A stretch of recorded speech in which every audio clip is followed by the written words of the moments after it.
Here's SUSH app. So how to add friends in a SUSH app. So then you can just tap search, and then you can just search by username.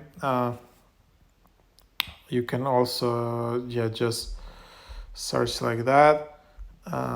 You can also invite your friends and then just send the invite, for example, so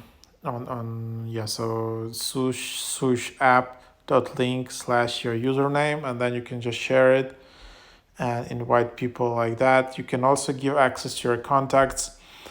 You can also share it on Snapchat in top right. So there's a bunch of ways how you can do it. Or you can just share it with your friends.